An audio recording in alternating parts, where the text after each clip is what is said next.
আসসালামু আলাইকুম।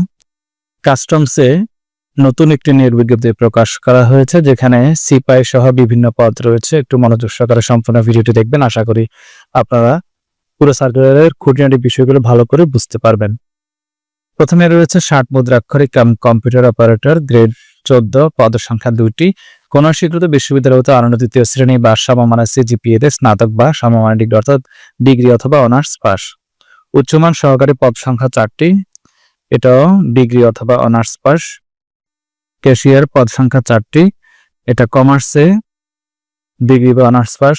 অফিস সহকারী কম্পিউটার মুদ্রাক্ষরিক পদের সংখ্যা 3টি, এটা হচ্ছে উচ্চ মাধ্যমিক অর্থাৎ ইন্টারমিডিয়েট পাস, কম্পিউটার জানা থাকতে হবে। ড্রাইভার পদ সংখ্যা 2টি, অষ্টম শ্রেণী পাস, ড্রাইভিং লাইসেন্স থাকতে হবে। সিপাই পদ সংখ্যা 31টি, এসএসসি পাস অর্থাৎ মেট্রিক পাস। উচ্চতা পাসপোর্ট 4 ইঞ্চি পুরুষের ক্ষেত্রে, মহিলার ক্ষেত্রে পাসপোর্ট 2 ইঞ্চি। ডুপ্লিকেটিং মেশিন অপারেটর পদ সংখ্যা 2টি, উচ্চ মাধ্যমিক পাস। ডেসপাচ রাইডার পদ সংখ্যা 1টি, উচ্চ মাধ্যমিক পাস।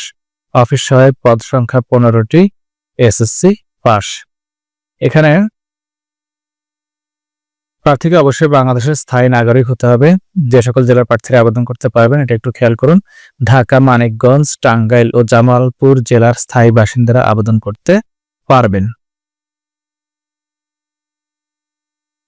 অন্য জেলাগুলো দিলেও ভিডিওর মাধ্যমে জানিয়ে দেবো। বয়স 18 থেকে 32 বছরের মধ্যে 1/1/2025 তারিখ হিসেবে আমরা আবেদনের তারিখের অপশনে চলে যাই। ওয়েবসাইট হচ্ছে vatdw.teletalk.com.bd। আবেদন 13 এপ্রিলে শুরু হয়েছে, শেষ হবে 4 মে বিকেল 5টায় শেষ হবে। অনলাইনে আবেদন করার যে ফি সেটা হচ্ছে 1 থেকে 5 নং পদের জন্য 112 টাকা, 6 থেকে 9 নং পদের জন্য 56 টাকা, যেটা শুধুমাত্র টেলিটক সিম দিয়ে SMS পাঠিয়ে টাকাটা পেমেন্ট করতে হবে। SMS করেছে VATDW স্পেস দিয়ে ইউজারে সেন্ড করতে হবে 16222 এই নম্বরে সেন্ড করতে হবে। তো কাস্টমসের অন্যান্য সার্কুলার প্রকাশ হলে আপনাদেরকে ভিডিওর মাধ্যমে জানিয়ে দেবো। অবশ্যই ভিডিওটিতে লাইক দিতে ভুলবেন না। ধন্যবাদ।